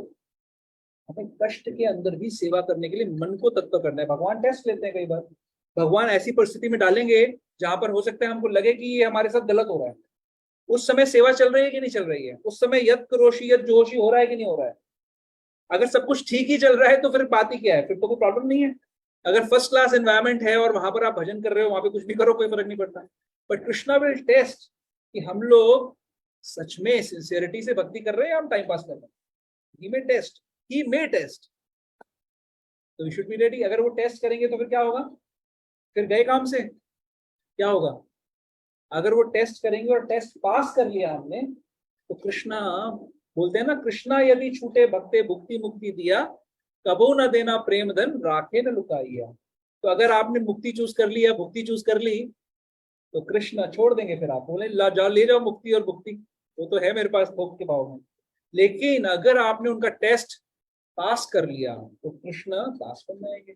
हम दास नहीं बनाना चाहते कृष्ण को, लेकिन कृष्ण बनना चाहते हैं। कृष्ण अपने भक्त के लिए सब कुछ करना चाहते हैं, बहुत दयालु है। Krishna is very very merciful. Okay, और कोई क्वेश्चन है किसी का? यस माधुरी। जैसे हम काम करते हैं तो एक के लिए जाती थी कंप्लीट कर दी। उसका तरीका ये है कि ऐसा फीलिंग आना चाहिए कि हमने इतना रख लिया। जैसे 5% दिया आपने तो सोचो 95 रख लिया मैंने, ये फीलिंग आनी चाहिए। We should cultivate that feeling कि अभी तो मैं सिर्फ 5 ही दे पाया, बाकी तो सब मैंने चुरा लिया। कौन दे रहा है? कृष्ण दे रहे हैं। हाँ सॉरी, द क्वेश्चन इज कि जैसे जब माता जी का क्वेश्चन है कि जब हम दान देते हैं तो हमारे अंदर ये भावना आती है कि ये मैं कर रहा हूँ, ये मैं करता हूँ, मैं दे रहा हूँ, मैं वी आर द डूअर्स। तो हमारे अंदर हमें ये कल्टीवेट करना है कि अगर हमने दान किया तो हमें ये सोचना है कि हमने क्या क्या अपने पास छोड़ दिया, अभी भी इतना छोटा सा हमने कुछ कॉन्ट्रीब्यूशन किया। तो जब हम ये कल्टीवेट करेंगे इस तरीके से सोचेंगे तो धीरे धीरे अंदर में आने लग जाएगी भावना, तो हमारे अंदर दान करने की प्रवृत्ति बढ़ेगी। एक्चुअली हम क्या दान कर सकते हैं? सब कुछ तो भगवान दे रहे हैं, हम कर क्या सकते हैं? लिखोड़ो कोई क्वेश्चन ऑनलाइन है क्या किसी का?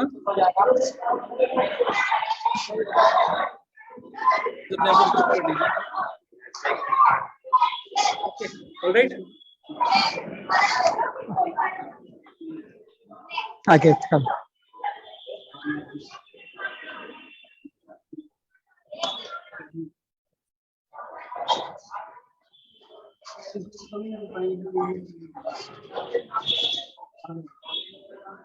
अगर हमें डाउट है तो हम ना दें।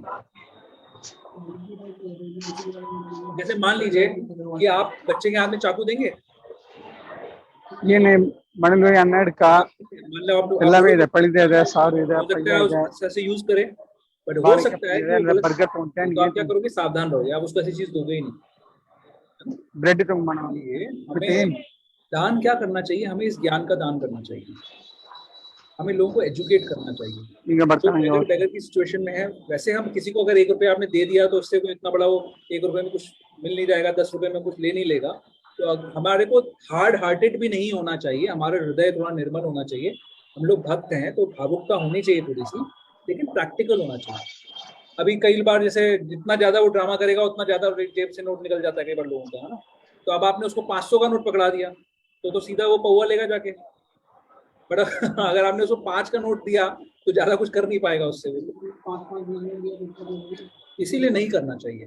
बट प्रभुपाद जी कहते थे, प्रभुपाद ने कहा है कि थोड़ा चेंज अपने पास रखना चाहिए, कोई भिखारी आए तो थोड़ा सा उसको कुछ दे सकते हैं। अगर आप किसी को 1 रुपया दोगे तो आपको मुंह पे फिर से मार देगा। हाँ, प्रसाद देने जाओगे तो देगा, लेगा नहीं, कई बार ऐसा भी होता है क्योंकि उसके पास प्रसाद की कमी नहीं है। इसीलिए हमें हमारे मैं कहना क्या चाहता हूँ, मैं ये कहना चाहता हूँ कि अगर कोई व्यक्ति दुखी है, उसके दुख से हमें दुखी तो होना चाहिए, लेकिन हमें ये भी पता होना, इतना विवेक भी होना चाहिए कि ये ड्रामा कर रहा है कि वाकई में दुखी है। तो हमें हार्ड हार्टेड नहीं होना चाहिए। भक्त को ये सिद्धांत है कि हम तमोगुणी दान नहीं करते, हम डिजर्विंग कैंडिडेट को दान देते हैं। अभी आगे आने वाले चैप्टर्स में हम पढ़ेंगे कि दान किसको करना चाहिए, है ना। तो हमें दान भक्तों को करना चाहिए, वो दान है। बाकी तो तमोगुणी दान है, वो दान से तो हमें नुकसान ही होना है। लेकिन जब कोई आ गया जो कष्ट में है, भिखारी कैसे आता है, वो बहुत कष्ट में आता है हमारे सामने। तो कोई भी व्यक्ति अगर कष्ट में हमारे सामने आ रहा है तो उसके कष्ट को देख के हमें दुख तो होना चाहिए ना हमारे हृदय में। फिर हमारे मन में ये विचार आना चाहिए मैं इसकी कैसे हेल्प कर सकता हूँ। बट अगर वो विचार आ गया, इस समय ये भी आया कि अगर मैं इसको रुपए दूंगा तो ये मिसयूज करेगा, तो उसको रुपए नहीं देने हैं, क्योंकि वो सेंटिमेंटलिज्म बन जाएगा। अगर हमें लगे कि जेन्युइनली परेशान है, इसको कुछ मैं हेल्प करूंगा तो इसका लाभ हो जाएगा, तो हम थोड़ा दे सकते हैं उसको, जेन्युइनली लगे तो कई बार भक्त क्या होता है, दोनों चीजें गलत हैं। कई बार भक्त लोग क्या होते हैं, एकदम हार्ड हार्टेड हो जाते हैं कि जी मैंने तो सुना था प्रभु जी से कि दान नहीं देना चाहिए, भिखारी आएगा तो उसको मैं 2 गाली देके भगा दूंगा वहां से। वो गलत है। उसका अपमान भी नहीं करना है, उसके साथ दुर्व्यवहार भी नहीं करना है, और उसको उसके प्रति हमारे मन में करुणा ना आए तो हमारे लिए गलत बात है। करुणा आए, फिर उसके बाद ये भी भाव आए कि अगर मैंने इसको रुपए दे दिए तो ये मिसयूज करेगा, तो इसलिए मैं इसको दे नहीं रहा, इसके लाभ के लिए नहीं दे रहा इसको। और कोई जेन्युइन व्यक्ति मिल जाए जिसकी मुझे मदद करनी हो, मैं कर सकता हूँ, तो कर देनी चाहिए मदद। आप समझ गए बात को? लेकिन प्रभु क्या होता है कि जैसे हमने किसी को दान दिया तो ये कहता है he is not genuine person, तो हम लोग के मन में यही आता है हमारा कभी का उधार होगा, मैंने इसको दे दिया, मीन पूर्व जन्म ने ऐसे होता है ना, पूर्व जन्म का कभी का उधार होगा, हमने इसको ये भी दे तो होता है दिया, ना माता जी हमने कि नए झुका उदाहरण दिया, क्रिएट ये करते मर्जी रहते हैं। कुछ भी करे। तो ये भी तो होता है ना, हम नए उदाहरण क्रिएट कर रहे होते हैं। हाँ नहीं ये वो तो चीज ठीक है प्रभु, लेकिन बचपन से ऐसा वो बनी हुई है ना, तो ऐसे सुनते आते हैं ना, तो हम लोग ये कहते हैं हमें कुछ वो कुछ आप भी सही करे, कह रहे हो माता जी, ये हमारा सब हमने बातें देना होती था, हैं हमने कि दे दिया। माता जी कह रही हैं जैसे कि कई बार ऐसा आता है मन में कि भाई हमारे को कुछ देना होगा तो हमने उसको दे दिया तो वो चलो कट गया। बट ऐसा भी तो हो सकता है कि आपने कुछ नया क्रिएट कर दिया जो अगली बार वो चुकाएगा आगे आपको। तो ये सब नहीं सोचना है, हमको शास्त्र के हिसाब से चलना है। शास्त्र बता रहा है क्लियरली कि किसको दान करना है, दान की पात्रता किसकी है, कैसे दान देना है, किस भावना से दान करना है, वो सब चीजें शास्त्र बता रहा है, हमको उसी को फॉलो करना है। बाकी मेरा पॉइंट ये था सिर्फ इस बात में कि हमें हार्ड हार्टेड नहीं होना चाहिए, हमारा हृदय पत्थर का नहीं बन जाए, हमारे अंदर करुणा का भाव तो होना चाहिए।